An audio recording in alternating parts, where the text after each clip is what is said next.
Her eyes rolled back as she spoke in a voice that wasn't hers, deep, hollow, with an accent no one in Cleveland had ever heard. The priest's hand trembled as he made the sign of the cross. "You won't believe what happened next. Watch until the end. St. Ignatius Parish, Cleveland, 1921. Spring had arrived late that year, leaving a chill that clung to the old stone walls of the church and the neighboring rectory. I remember because I'd been nursing a persistent cough that seemed to worsen in the damp evening air. The tuberculosis epidemic was on everyone's mind, even as the Spanish flu pandemic had finally begun to fade from our collective nightmares. My name is Dr. James Harper, and I'd been practicing medicine in Cleveland for just over 2 years when I first met Emily Turner. Fresh from medical school and military service as a field doctor in the Great War, I had seen enough death and suffering to last several lifetimes. I thought nothing could unsettle me anymore. I was wrong. I first heard about the Turner girl from Mrs. Abernathy, a widow who came to my clinic complaining of rheumatism. Between grimaces as I examined her swollen joints, she told me about the unnatural child who had survived scarlet fever only to return from the brink of death. Changed. She speaks with the voices of the dead, Dr. Harper, knows things no living soul could know. The priests are beside themselves. I dismissed it as superstitious gossip, the kind that spread through tight-knit immigrant communities like wildfire. Cleveland's industrial boom had drawn people from across Europe, bringing their old world beliefs and fears with them. Ghosts and spirits were as real to many of my patients as microbes were to me. 2 days later, however, Father Thomas McCarthy appeared at my office just before closing. I knew him casually, a progressive young priest who had also served in the war as a chaplain. His normally composed face was drawn with exhaustion. "I need your medical opinion, Dr. Harper. There's a child, a situation that requires scientific scrutiny as well as spiritual guidance." He explained that 12-year-old Emily Turner had fallen ill with scarlet fever 6 weeks prior.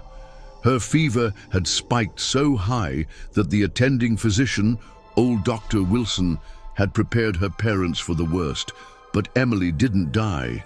Instead, she'd slipped into unconsciousness for 3 days before waking with a scream that, according to her mother, sounded like it came from the depths of hell itself. Since then, Emily had been experiencing what Father McCarthy delicately called episodes.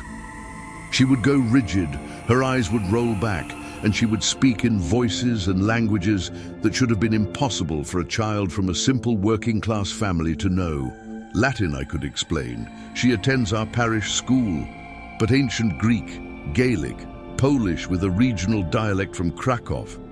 And the things she knows. James. It was the first time he'd used my given name, and something in his voice made the hair on my neck stand up. What sort of things? Details about people's lives and deaths, private matters, sins never confessed. She told Mrs. Kowalski details about her son's final moments at Bellow Wood that no one but him could have known. She described to Mr. Fitzgerald where he hid the pocket watch he stole from his father before emigrating from Ireland. These aren't lucky guesses. I agreed to examine the girl, more out of curiosity than any belief in the supernatural. We arranged to meet at the Turner home the following evening. The Turners lived in a modest 2-story house on the east side, in a neighborhood of factory workers and their families. Mr. Turner opened the door before we could knock, his weathered face a mask of worry.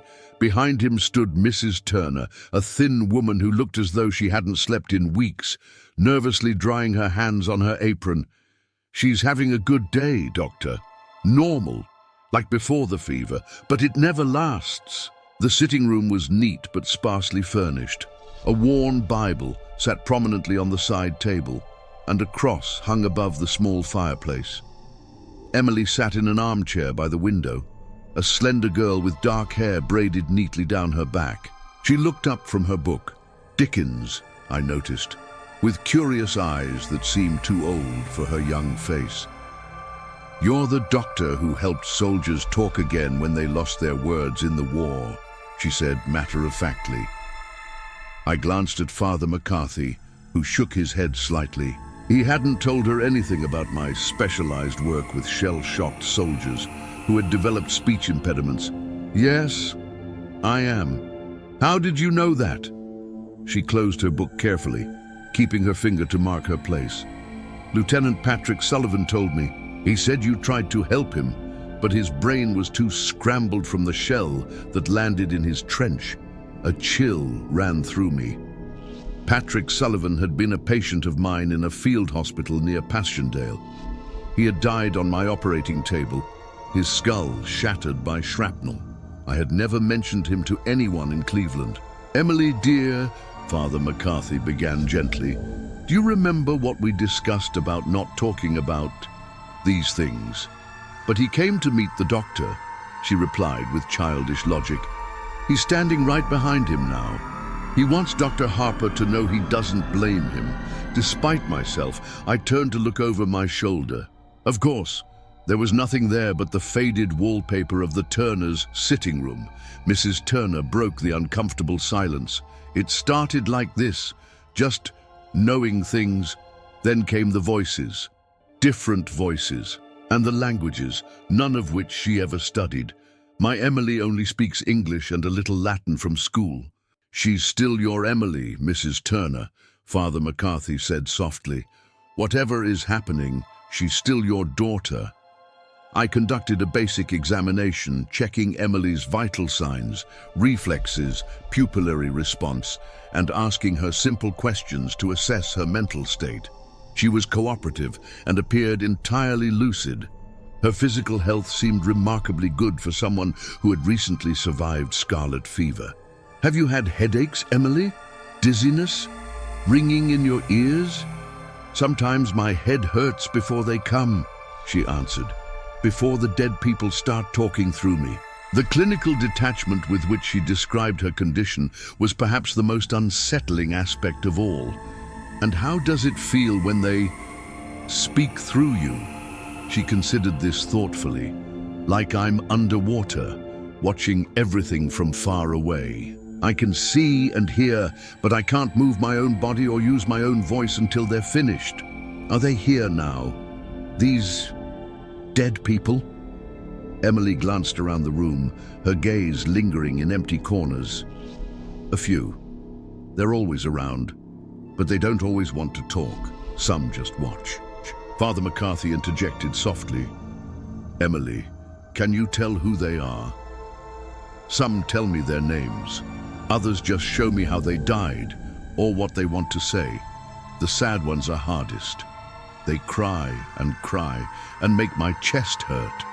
I made notes, approaching the case as I would any unusual neurological or psychological condition. Temporal lobe epilepsy could explain the episodes, perhaps triggered by damage from the high fever. Cryptomnesia might account for her apparent knowledge of languages and facts she'd been exposed to, but had no conscious memory of learning. Yet none of these explanations seemed entirely satisfactory, particularly regarding the specific personal details she allegedly revealed about the deceased. As if reading my thoughts, Emily said, "You think it's my brain playing tricks? That's what Father Sullivan says too. He thinks I'm either mad or—" She hesitated, glancing at Father McCarthy. "Or what, Emily?" I asked. "Possessed? But Father McCarthy says that's not right. He says God sometimes works through mysterious ways, and we shouldn't rush to judgment." Father McCarthy looked uncomfortable. "There are different perspectives within the church about such matters. Father Sullivan takes a more traditional view." Before I could inquire further, Emily stiffened in her chair. Her book fell to the floor with a thud that seemed unnaturally loud in the sudden silence. Her parents exchanged alarmed glances. "It's starting," Mrs. Turner whispered, reaching for her husband's hand. Emily's breathing became shallow and rapid. Her eyes, previously warm and intelligent, rolled back until only the whites were visible.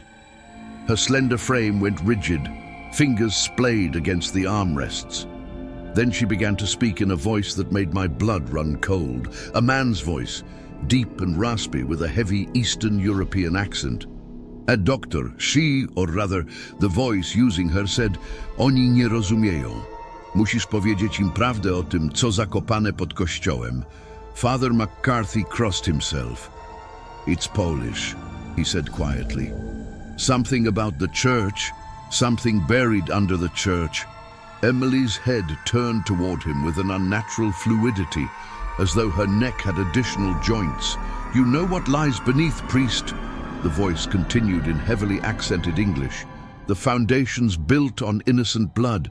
The children cry out from the earth." Mrs. Turner began to weep softly. Mr. Turner stood frozen, knuckles white as he gripped the back of a chair. "Who are you?" I asked, struggling to maintain a clinical demeanor. "What's your name?" The girl's face contorted into an expression no child's face should be capable of. Ancient sorrow mixed with accusation. "Jestem głosem wielu." I am the voice of many. We were silenced. But the ground remembers. Ask the old priest. He knows. Sullivan knows. At the mention of Father Sullivan, Father McCarthy paled visibly. "That's enough," he said firmly. "In the name of Christ, leave this child in peace." To my astonishment, Emily immediately slumped in her chair as though a puppet's strings had been cut. After a moment, she blinked and looked around in confusion.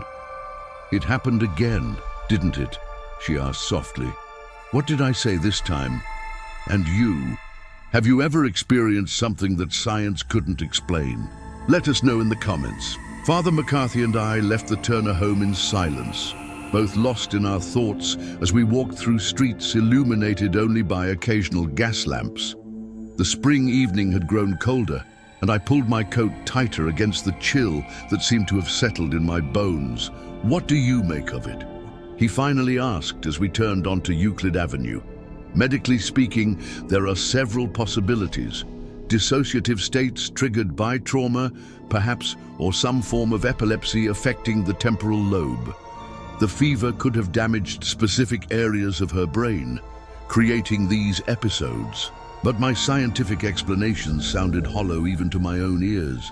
They didn't account for Emily knowing about Lieutenant Sullivan or the specific Polish dialect she had spoken, which Father McCarthy confirmed was indeed from the Krakow region. And what about the message? This mention of something buried under the church. I glanced at him sharply. "You seem to recognize what she was referring to." He hesitated, then gestured to a bench at the edge of a small park. "Let's sit for a moment." As we settled on the cold wooden slats, Father McCarthy stared at his hands. St. Ignatius was built in 1888 on land that previously belonged to a children's home. The home burned down in 1872 with significant casualties. It was a tragedy largely forgotten by most of Cleveland, except those directly affected. And Father Sullivan, how is he connected? Father McCarthy sighed. He was a young priest at the time, newly assigned to the parish that oversaw the home. The official record states that the fire was an accident, a kitchen stove left unattended, but there have always been whispers, suggestions that conditions at the home were deplorable, that children were mistreated, even that some had gone missing before the fire. And you believe Emily is somehow channeling victims from this fire. I don't know what to believe, James. I'm a priest, but I'm also a man of the modern era. I want to trust in science, in rational explanations. Yet I've sat with the dying and the bereaved for years, and sometimes... He trailed off, looking into the darkness. Sometimes I feel there's a thinness between this world and whatever lies beyond. Some people seem more sensitive to it than others. I recalled my time in the field hospitals, the strange clarity some soldiers experienced before death, speaking to long-dead relatives as though they stood at the bedside. I had attributed it to delirium, to the brain's final chemical surges. But there had been moments that challenged my medical certainty. What does Father Sullivan say about Emily? Father McCarthy's expression darkened. He wants to perform an exorcism. He's convinced she's possessed, that these voices are demons masquerading as the dead to spread discord and falsehoods. And you disagree. I'm not convinced that what's happening to Emily is demonic in nature. She shows none of the classical signs of possession, as the Church defines them. No aversion to sacred objects, no superhuman strength, no speaking in truly unknown tongues. The languages she speaks are real, just not ones she should know. Yet you seemed afraid tonight, I observed. When she mentioned the children buried under the church, not afraid exactly, unsettled. The fire at the children's home is not something we discuss. Many of the victims were buried in a common grave, and when the church was built years later, it was directly above that site. A cold weight settled in my stomach. Were proper burial rites performed? According to the records, yes, but it was a chaotic time, and many of the children were orphans or from indigent families. Some had no names, just intake numbers from the home. As we parted ways that night, I couldn't shake the image of Emily's face transformed by that ancient expression, nor the sound of that voice speaking through her childish lips. I slept poorly, dreaming of trenches filled with the broken bodies of young soldiers, their lips moving with accusations that I couldn't quite hear. The next morning, I went to the Cleveland Public Library to research the children's home fire. The librarian, Miss Wells, directed me to the newspaper archives, her expression curious. Interest in local history, Dr. Harper, a patient case with possible connections to the event, I replied vaguely. The archived newspapers from 1872 told a straightforward story. A tragic fire at St. Mary's Home for Children had claimed the lives of 23 children and 2 staff members. The subsequent investigation ruled it an accident. A follow-up article noted that Father Sullivan had conducted a memorial service and that the surviving children had been relocated to other institutions. But in a smaller article dated 6 months before the fire, I found something interesting. A brief mention of a county investigation into conditions at St. Mary's, prompted by the unexplained deaths of 3 children within a month. The investigation had apparently found no evidence of wrongdoing. I made copies of the relevant articles and was preparing to leave when Miss Wells approached with an elderly man. "Dr. Harper, this is Mr. Kowalski. I mentioned you were researching the St. Mary's fire, and he said he might have information that would interest you." Mr. Kowalski was stooped with age, his thick white hair combed neatly back from a deeply lined face. He nodded toward an empty reading room. "Perhaps we could speak privately, Doctor." Unseated, he studied me with shrewd blue eyes. "Why are you asking about St. Mary's after all these years?" I hesitated, then decided on a partial truth. "I'm treating a young patient who has been experiencing unusual episodes that seem to reference the fire and its victims." He nodded slowly. "The Turner girl. Word travels in certain circles, Doctor. Especially among those of us who lost family at St. Mary's. You had family in the home." "My younger brother, Tadek. He was 8 when our parents died of influenza. I was 17, working at the steel mill, no way to care for him properly. The parish priest suggested St. Mary's as a temporary solution." His face hardened. 6 weeks later, they told me he had died of pneumonia. I wasn't even allowed to see his body before burial. "I'm very sorry for your loss, Mr. Kowalski." He waved away my sympathy. "It was 50 years ago, Doctor, but I never believed he died of pneumonia. Tadek was strong, even after our parents' deaths. When I visited him 2 days before they claimed he died, he seemed perfectly healthy. Frightened, yes, but not ill." "Frightened? Of what?" Mr. Kowalski leaned forward. "He said the priest would take children away at night, that they'd come back different, or sometimes not at all. I thought it was just stories, the imagination of a scared boy in a strange place. I told him to be brave, that it would just be for a little while." His voice cracked slightly. 2 days later, they said he was dead. A chill ran through me. The priest. Was it Father Sullivan? He nodded grimly. The same one who now wants to perform an exorcism on the Turner girl. The same one who's spent 50 years making sure no one looks too closely at what really happened at St. Mary's. What do you think happened? I don't know exactly. But in the weeks after Tadek's death, before the fire, I tried to ask questions. Other children had died suddenly too. Always the same explanation. Illness, accidents, always quick burials with closed caskets. When I became too persistent, Father Sullivan arranged for the mill foreman to threaten my job. And after the fire, they said Tadek's body was too badly burned to be identified, that he was buried with the others under what's now St. Ignatius. But I've always wondered if he even died in that fire, or if he was already gone. He fixed me with an intense stare. If the Turner girl is speaking with the dead, perhaps she can tell me what really happened to my brother. I left the library with more questions than answers, Mr. Kowalski's card in my pocket, and a growing unease about Father Sullivan's interest in Emily. If there was truth to Mr. Kowalski's suspicions, the priest's eagerness to diagnose demonic possession took on a more sinister aspect. That afternoon, I received an urgent call from Mrs. Turner. Emily's condition had worsened. She was experiencing episodes with increasing frequency, and Father Sullivan had visited that morning, insisting that an exorcism was necessary. He frightened her terribly. Dr. Harper told her she was harboring evil, that her soul was in peril. She's been inconsolable since he left. I promised to come immediately and telephoned Father McCarthy to meet me there. When we arrived, we found Emily curled on her bed, pale and withdrawn. Mrs. Turner hovered anxiously nearby. "Emily?" I said gently. "It's Dr. Harper and Father McCarthy. May we speak with you?" She looked up, her eyes red-rimmed from crying.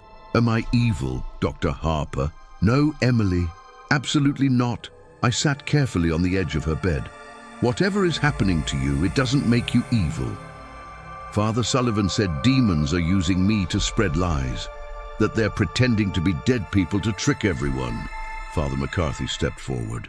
"Father Sullivan is mistaken, Emily. Not all unusual spiritual experiences are demonic in nature." She studied him carefully. "You believe me? That I'm really talking to the dead?" He chose his words with obvious care. "I believe that you're experiencing something genuine, something beyond your control. Whether it's truly the dead speaking through you or something else, I don't know, but I don't believe you're possessed or evil." Some of the tension left her small frame. They're getting louder, more insistent, especially the children. They want someone to know what happened to them. "What happened to them, Emily?" I asked gently. She shuddered. "Terrible things. In the basement of the home, the priest." She stopped suddenly, her eyes widening with fear. "He's here." We turned to find Father Sullivan standing in the doorway, his tall figure imposing in his black cassock. His gaunt face was set in stern lines, his eyes cold as they assessed the scene before him. "I see you've brought another doctor, Mrs. Turner, and Father McCarthy as well. How providential." There was something in his tone that raised the hair on the back of my neck. A subtle mockery, perhaps, or something darker. "Emily needs rest, not an exorcism," I said firmly. "She's been through a traumatic illness, and these episodes are likely a neurological aftermath." Father Sullivan's thin lips curved in what might charitably be called a smile. "With all due respect, Dr. Harper, you're out of your depth. This is a spiritual matter, not a medical one." "Perhaps it's both," Father McCarthy interjected diplomatically. "The Church teaches us to exhaust natural explanations before presuming supernatural ones. The Church also teaches us to recognize evil when it manifests." "McCarthy," Father Sullivan's gaze shifted to Emily, who shrank back against her pillows. And I recognize it in this child. Before any of us could respond, Emily's body went rigid. Her eyes rolled back, and that now familiar transformation came over her features.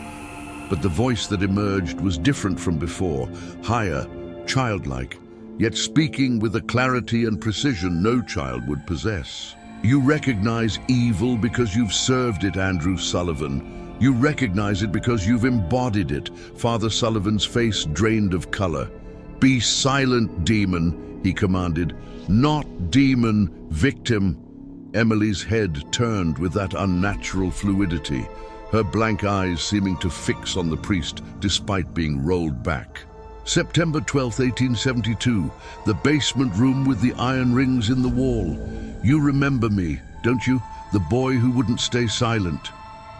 Father Sullivan began to pray loudly, making the sign of the cross. But Emily's voice, or rather, the voice using Emily, continued relentlessly. You said it was God's work, special children chosen for special purpose, but it was never God you served in that room. Enough, Father Sullivan shouted, his composure shattered. This blasphemy will cease. Father McCarthy looked between them in confusion. Father Sullivan, what is she talking about? But the older priest was already backing toward the door. This is exactly the deception I warned about. The devil is the father of lies, using this child to spread falsehoods about God's church. With that, he turned and hurried from the room. We heard his rapid footsteps descending the stairs, then the front door slamming. Emily's body relaxed, her eyes returning to normal. She looked exhausted, dark circles prominent beneath her eyes. He's afraid, she said simply, afraid of what's buried under the church, not just bodies. Truth. After Father Sullivan's abrupt departure, a heavy silence fell over the room. Mrs. Turner wrung her hands anxiously, glancing between her daughter and us. What's happening to my child? She finally asked, her voice barely above a whisper. I exchanged a look with Father McCarthy, uncertain how to answer. It was the priest who finally spoke. Mrs. Turner, I believe Emily is experiencing something unusual.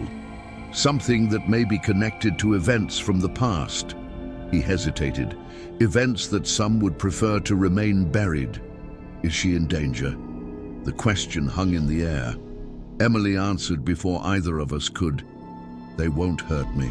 The dead, they just want someone to listen. She looked down at her small hands. It's the living we need to worry about. The implication was clear, and it chilled me.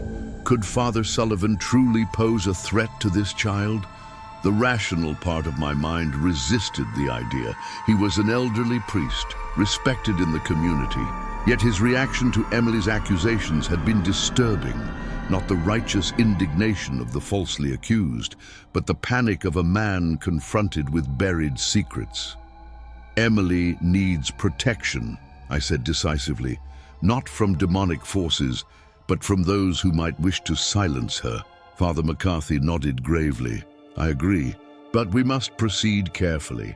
Father Sullivan has considerable influence in the diocese. Making accusations against him without proof would be problematic. What we need is evidence, I said. Something tangible that corroborates what Emily, or rather the voices speaking through her, have been saying. Emily sat up straighter. They can show you. The children, they know where to look. Emily, can you communicate with them directly? Ask them questions. I asked. She shook her head. It doesn't work that way. They come when they want to, say what they need to say. I can't call them or control them. Father McCarthy leaned forward. But they seem to respond to certain situations, to certain people being present. Like Father Sullivan, I noted, his presence triggered a very specific response. Emily nodded. They get stronger when he's near, angrier. The same happens in the church, especially near the altar. Father McCarthy and I exchanged glances. The altar would be directly above the site of the common grave. If the church had indeed been built over the burial ground of the orphanage fire victims. "We need to investigate the church basement," Father McCarthy said quietly. Discreetly. Mrs. Turner looked alarmed. "You can't take Emily there, not with Father Sullivan around." "No, of course not," I assured her. "Emily should stay home where she's safe. But Father McCarthy and I can examine the basement of St. Ignatius. If there's anything to find, we'll find it." We agreed that Emily would remain home under her parents' watchful care, with strict instructions that Father Sullivan was not to be allowed private access to her under any circumstances. Father McCarthy would arrange for us to examine the church basement the following evening, when it would be largely empty. As we prepared to leave, Emily called me back to her bedside. "Dr. Harper, there's something else." Her voice had dropped to a near whisper. "Sometimes, when they speak through me, I can see what they saw. Like memories, but not my own." "What have you seen, Emily?" Her eyes took on a distant quality. A room with stone walls, children strapped to tables, strange symbols carved into the floor, and Father Sullivan, younger but unmistakable, reading from a black book while a child screams. She shuddered. "They weren't just killed, Doctor. They were sacrificed." I left the Turner home deeply troubled, Father McCarthy equally silent beside me. We parted with an agreement to meet the following evening at the church. Rather than returning home, I found myself walking toward Cleveland City Hospital. Dr. Wilson, the physician who had initially treated Emily during her scarlet fever, was an old colleague of my father's. If anyone could provide insight into her medical case, it would be him. I found him in his office, poring over patient charts despite the late hour. He was a man in his 60s, with a shock of white hair and wire-rimmed spectacles that magnified his tired eyes. "James Harper, as I live and breathe," he said, gesturing to a chair. "What brings you to my door at this hour?" "I'm consulting on a case that you initially treated, Emily Turner, scarlet fever 6 weeks ago." His expression changed subtly. "Ah, the Turner girl. Remarkable recovery, that one. I had prepared the parents for the worst. That's partly what I wanted to discuss. Was there anything unusual about her case, beyond the severity?" Dr. Wilson removed his glasses, polishing them thoughtfully. "Define unusual, James. Anything out of the ordinary? Unexpected symptoms, unusual response to treatment, anything at all?" He replaced his glasses and regarded me carefully. "She died, you know. Clinically speaking." "What?" "For approximately 2 minutes. Her heart stopped. No respiration. I was about to record the time of death when she suddenly gasped and her heart resumed beating. I've seen it happen before. Rarely, but never with a fever that high. By all medical understanding, her brain should have been cooked like an egg." I leaned forward. "And afterward?" "She was unconscious for 3 days, as you probably know. When she woke, her fever was completely gone. No gradual reduction, no typical recovery pattern. One moment burning up, the next, normal temperature." He shrugged. "Medically inexplicable, Marl, but I've learned not to question miraculous recoveries too closely. And have you heard about what's happened since? The episodes she's been experiencing?" His expression closed slightly. "There are rumors. Father Sullivan has been quite vocal about his concerns regarding the girl's spiritual health. What do you make of his interest in the case?" Dr. Wilson was silent for a long moment. "I've known Andrew Sullivan for 30 years, James. He's always had a particular interest in cases involving children and what he terms spiritual disturbances. Some might call it dedication, others. Let's just say I've had my concerns over the years. Nothing I could substantiate, just patterns. Children who died unexpectedly under his spiritual care. His insistence on being present for last rites, even when another priest was more readily available." He sighed heavily. "During the orphanage fire investigation, I was called to examine some of the bodies. There were inconsistencies." "What kind of inconsistencies?" Some of the children showed signs of death that predated the fire, evidence of restraints on wrists and ankles, unusual incisions that seemed ritualistic rather than medical or accidental. I included these observations in my report, but it was buried. The official cause of death for all victims was listed as smoke inhalation or burns. Who buried the report? I was never able to confirm. But Father Sullivan was closely involved with the investigation, offering spiritual counsel to officials. Shortly afterward, he was promoted within the church hierarchy.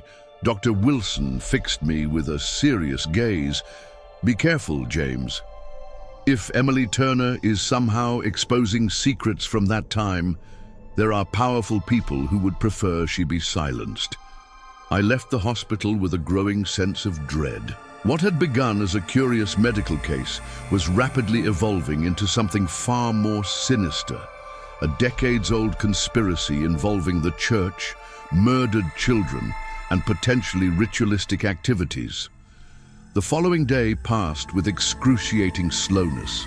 I saw my regular patients, but my mind was continuously drawn back to Emily Turner and what we might discover that evening. I telephoned the Turner home twice to check on Emily.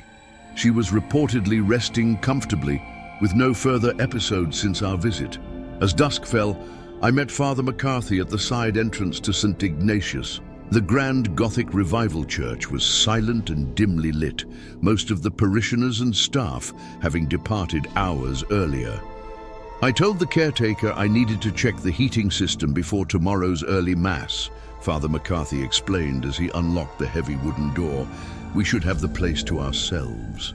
The church interior was cavernous and hushed, the fading daylight filtering through stained glass windows in muted colors.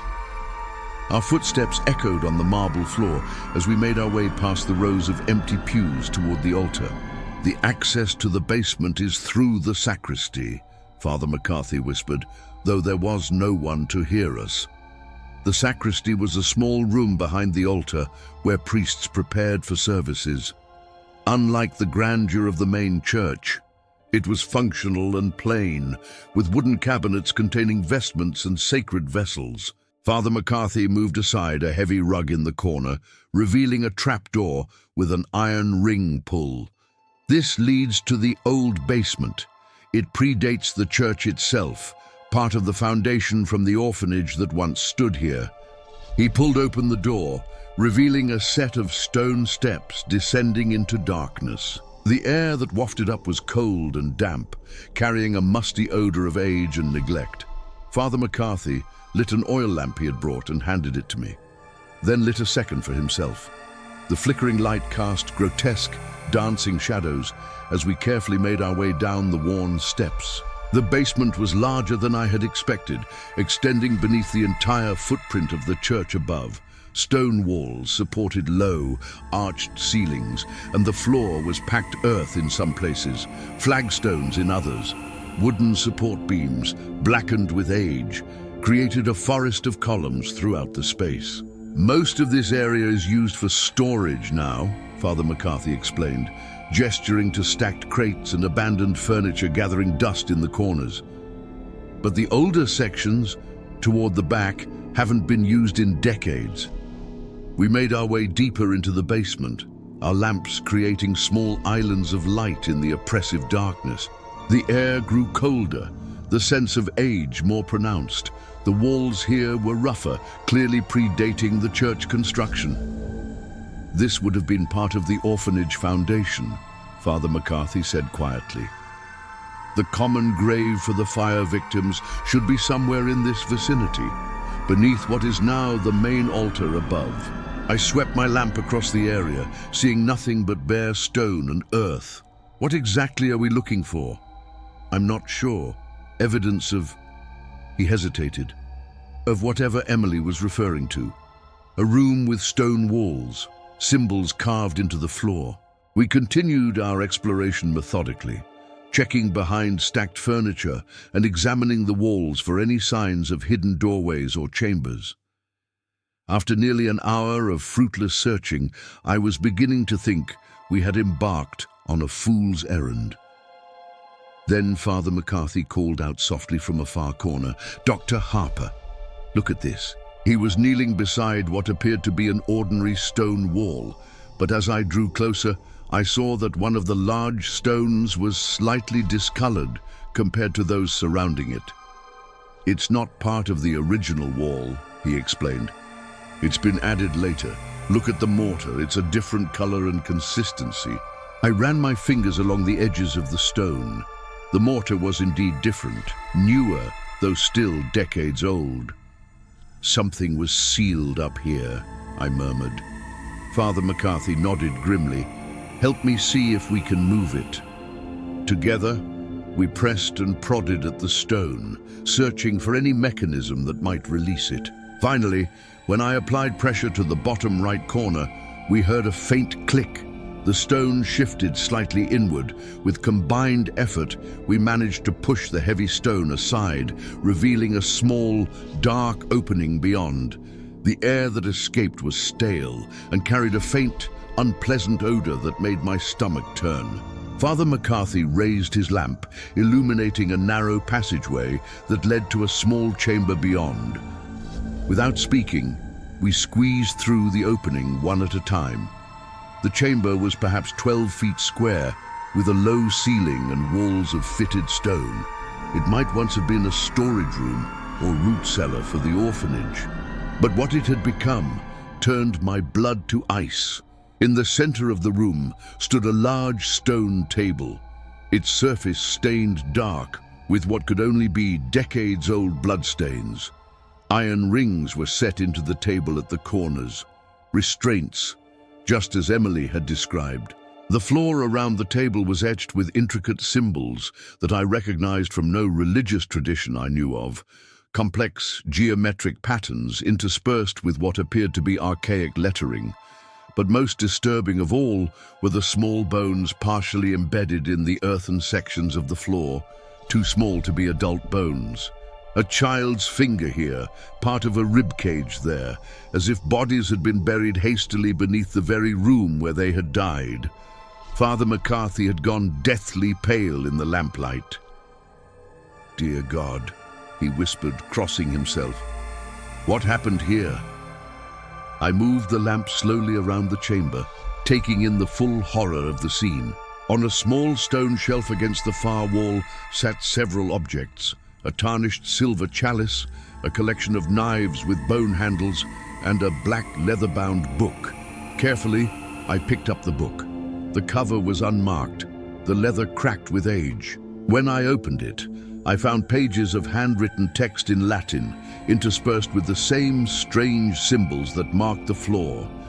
"Can you read this?" I asked, handing it to Father McCarthy.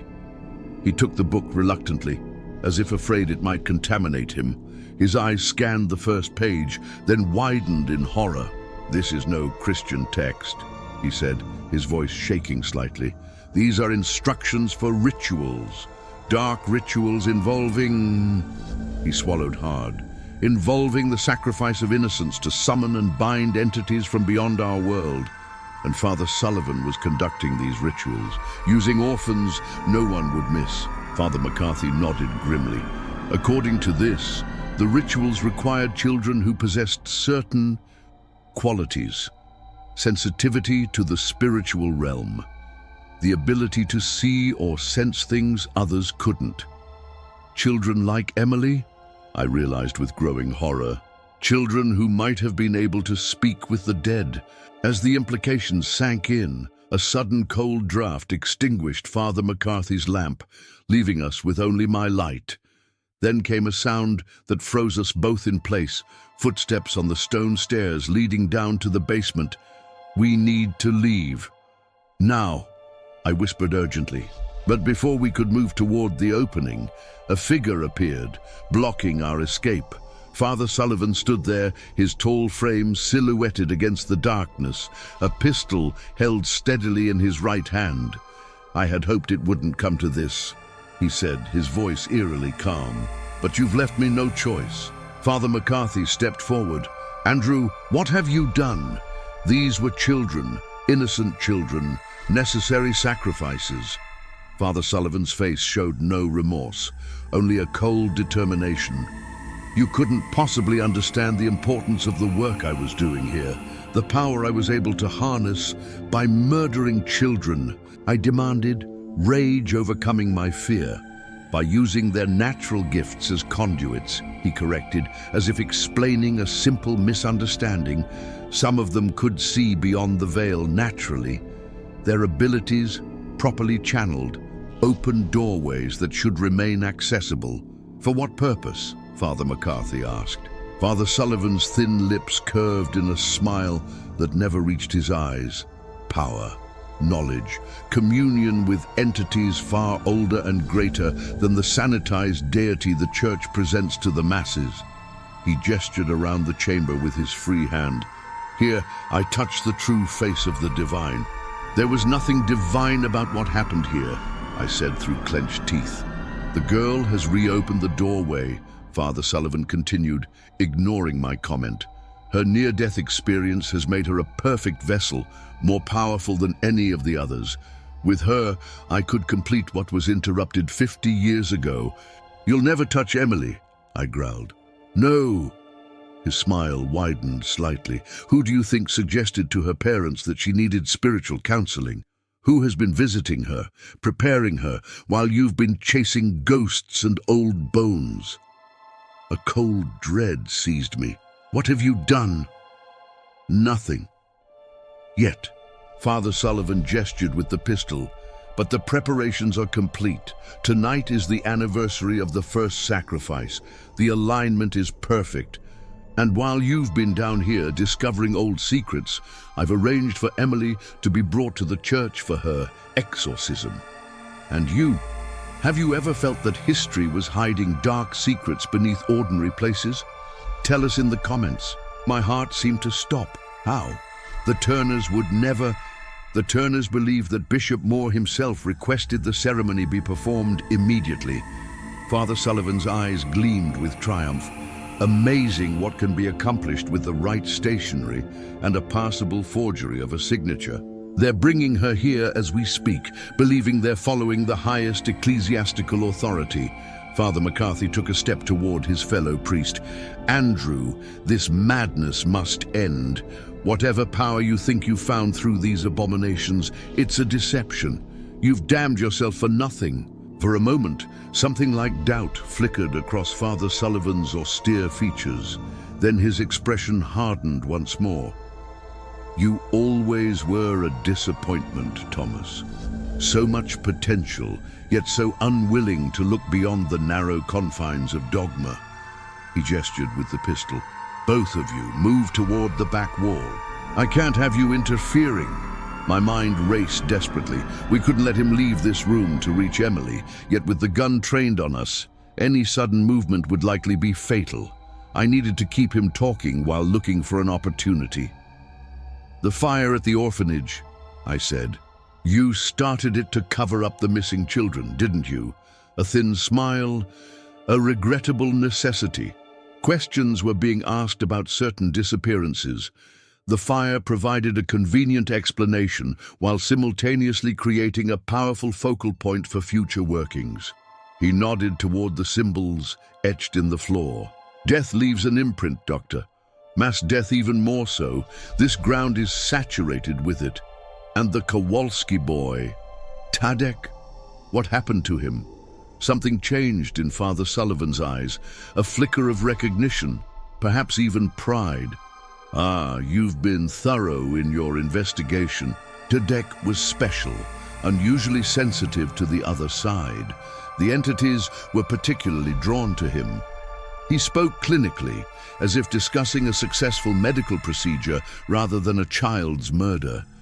His sacrifice yielded significant breakthroughs in my understanding of the rituals. Beside me, Father McCarthy was silently mouthing what I recognized as a prayer of exorcism. Not for Emily, but for the man before us. I needed to keep Sullivan distracted. And now you need Emily to complete your work.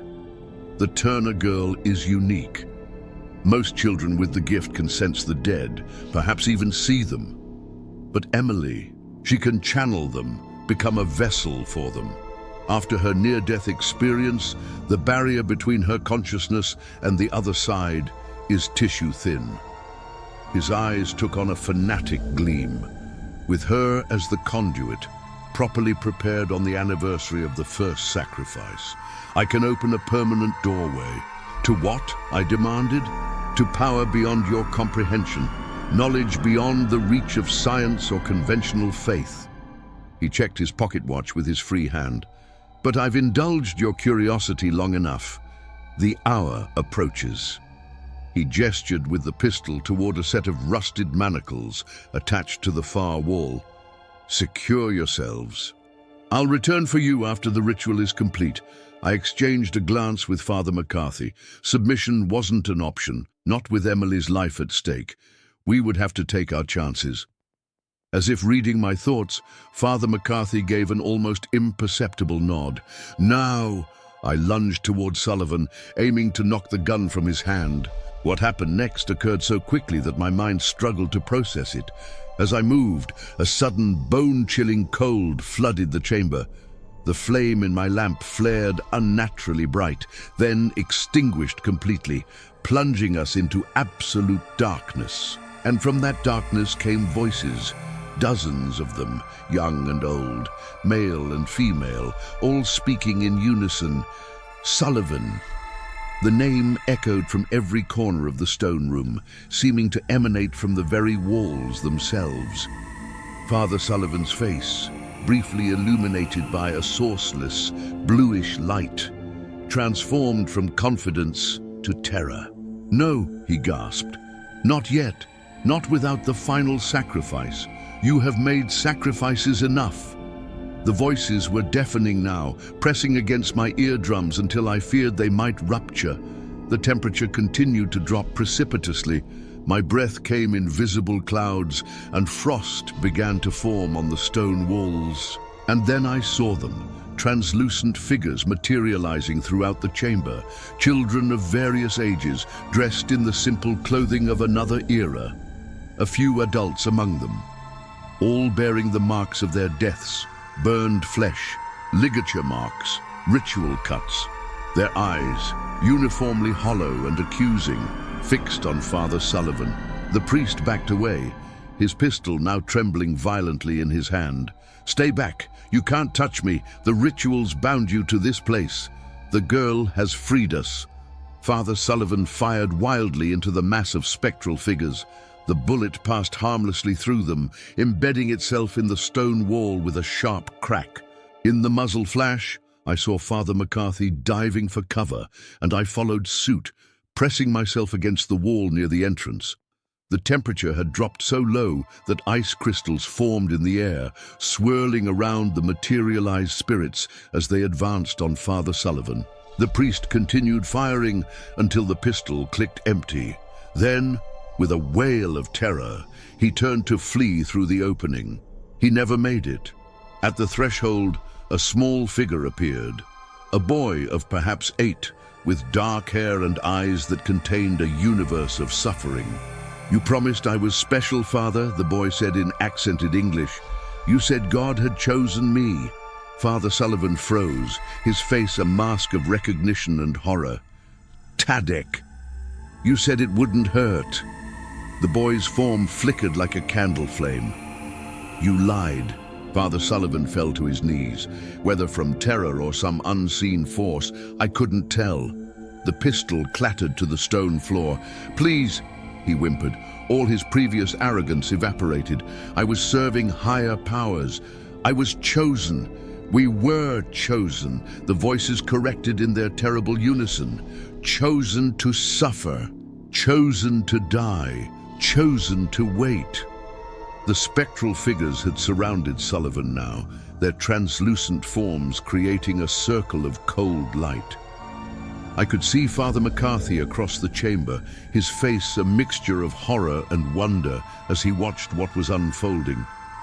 Father Sullivan began to pray frantically, a desperate stream of Latin that echoed hollowly in the stone room. The spirits listened impassively, their expressions unchanging.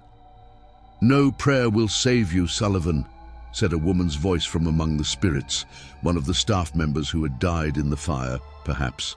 "You forsook that protection long ago. What are you going to do to me?" Sullivan asked, his voice barely above a whisper. "Nothing," came the unified response.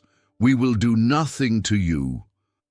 Relief flooded the priest's features, quickly replaced by confusion. "You will do it to yourself," said Tadek softly. "The weight of truth is punishment enough." As if on cue, Father Sullivan clutched at his chest, his face contorting in pain. A heart attack, I realized. My medical training automatically assessing the symptoms. But there was something else happening simultaneously, something impossible to explain through medicine. The priest's features seemed to be aging rapidly, his skin wrinkling and sagging before our eyes, his hair whitening and thinning, his back curving as if decades were passing in moments. "What's happening to me?" he gasped, his voice now thin and reedy. "The years you stole from us," Tadek replied simply. "They're returning all at once." Father Sullivan collapsed fully to the floor, his body continuing its accelerated aging. Within moments, he resembled a man of over 100 years, skeletal, withered, barely breathing. A commotion from above broke the terrible tableau. Voices calling down the stairwell, footsteps approaching. The spirits began to fade, their forms becoming increasingly transparent. "They're bringing her," Tadek said urgently. "You must stop them. The doorway is still open. If she enters this place in her current state, she'll be trapped between worlds, as we were." "How do we close it?" Father McCarthy asked, finding his voice at last. "The book," Tadek pointed to the black volume that had fallen to the floor in the chaos. "Destroy it. It's the anchor that binds this place to the other side." As the spirits faded completely from view, I scrambled to retrieve the book. Father McCarthy, recovering his lamp and relighting it, looked down at Sullivan's withered form. "Is he—" I checked for a pulse, finding only the faintest flutter. "Alive barely, but I don't think he'll last long." "God have mercy on his soul," Father McCarthy murmured, though the words sounded hollow even to my ears. The voices from above grew louder. I recognized Mrs. Turner's anxious tones among them, and a younger voice that had to be Emily's. They were in the church proper, approaching the sacristy. "Quickly," I urged, holding up the book. "How do we destroy it?" Father McCarthy took it from me, his expression grim. "Fire purifies," he said simply. He removed a silver lighter from his pocket, a relic from his days as a military chaplain, and set the flame to the ancient pages. The book caught fire with unnatural eagerness, the flames burning blue and green rather than orange. As the pages blackened and curled, a high-pitched keening filled the chamber, like wind through a narrow gap. The temperature, which had begun to normalize after the spirit's departure, plummeted once more. "We need to get out of here," Father McCarthy said urgently. "Now!" Leaving Sullivan's withered form behind, we scrambled through the opening just as the chamber began to shake, dust and small stones raining down from the ceiling. Behind us, the book was now entirely engulfed in otherworldly flames that cast no heat, yet consumed the ancient leather and paper with frightening efficiency. We emerged into the main basement area to find Emily standing at the foot of the stairs, her parents just behind her. Her eyes were wide, fixed on something only she could see. "Emily," I called out, "get back upstairs, it's not safe." But she remained motionless, as if in a trance. Then slowly she began to speak, not with the voices that had possessed her before, but with her own, though layered with an otherworldly resonance. "They're free now," she said softly. "All of them. The doorway is closing. Behind us, the hidden chamber collapsed with a thunderous roar, the stone walls crumbling inward. The shockwave knocked us all off our feet. I instinctively covered Emily with my body as dust and debris filled the air. When the rumbling finally stopped, I looked up to find that the entrance to the chamber had been completely sealed by fallen stone. There would be no recovering Father Sullivan's body or any evidence of what had transpired there. Emily stirred beneath me, blinking up with eyes that were once again entirely her own. "Dr. Harper," she said, her voice normal and childlike. "What happened?" "I had a strange dream." I helped her to her feet as her parents rushed forward to embrace her. "It's over now, Emily," I assured her. "You're safe." Father McCarthy, covered in dust but otherwise unharmed, approached us with an expression of wonder. "Emily, how do you feel?" She considered the question thoughtfully.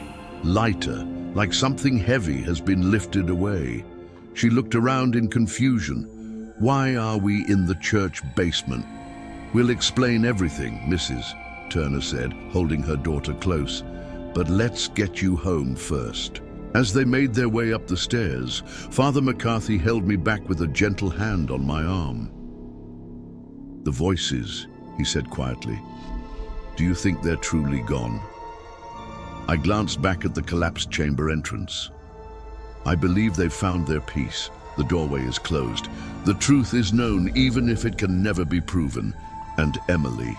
I watched the girl ascending the stairs, her movements once again those of a normal 12-year-old child. "I think she'll be all right. Children are remarkably resilient. With time and proper care, she'll heal." And the church. This will cause a scandal when it comes to light. I considered this. The evidence of Father Sullivan's crimes was now buried beneath tons of stone. The only witnesses were ourselves, the Turners, and a collection of spirits that had already departed this world.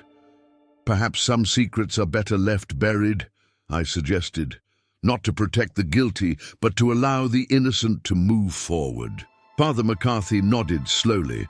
"I'll speak with Bishop Moore privately. Certain changes will need to be made, certain protections put in place to ensure nothing like this can happen again. But you're right, exposing everything publicly would only cause more harm than healing." In the weeks that followed, several notable events occurred. Father Sullivan was officially reported to have suffered a fatal heart attack while praying alone in the church. Bishop Moore, after a private meeting with Father McCarthy, ordered the basement of St. Ignatius permanently sealed due to structural concerns. A memorial service was held for the victims of the St. Mary's Orphanage fire, with a new monument erected in the church cemetery. And Emily Turner, she recovered completely from her ordeal. The episode ceased entirely, as did any communication with the dead. When I examined her a month after the events in the church basement, she remembered little of what had happened. A blessing, perhaps, given the horror of it all. But she did share one final insight that has stayed with me through all these years. "I don't hear them anymore, Dr. Harper," she told me during that last examination. "But sometimes I still feel them, not trying to speak through me, but watching over me, protecting me." She smiled, a normal child's smile, bright with life and possibility. "They're not trapped anymore, they're just waiting on the other side for when it's time for each of us to join them." I've thought often of Emily's words in the decades since these events transpired. As a man of science, I've spent my career seeking rational explanations for the mysteries of the human mind and body. Yet my experience in that basement forced me to acknowledge that some mysteries transcend our current understanding, that the boundary between life and death, between this world and whatever lies beyond, may be thinner and more permeable than we dare imagine. Emily Turner went on to live a normal life. She married, had children, and eventually grandchildren. I kept track of her from a distance, watching with satisfaction as she built a life untainted by the darkness that had nearly consumed her. Father McCarthy remained at St. Ignatius until his death in 1957. We maintained a close friendship, though we rarely spoke of what we had witnessed. Some experiences are too profound, too inexplicable to be diminished by constant retelling. As for me, I continued my medical practice until retirement. I never again encountered anything that challenged my scientific worldview as profoundly as the case of Emily Turner. Yet I've kept an open mind and a respectful uncertainty about the true nature of existence and what might await us beyond the veil of death. Sometimes, in the quiet hours before dawn, I think I hear whispers, not threatening or malevolent, but gentle, reassuring. Perhaps it's merely the imaginings of an old man's mind, or perhaps it's a reminder that we are never truly alone, that those who have crossed over remain connected to us in ways we cannot fully comprehend. The girl who spoke to the dead taught me that some voices deserve to be heard, even, perhaps especially, those that speak from beyond the grave. For in their testimony lies not only the truth of past wrongs, but also the possibility of justice, reconciliation, and ultimately, peace. If you want to hear more whispers from the darkness, follow this channel. The next story may be closer than you imagine.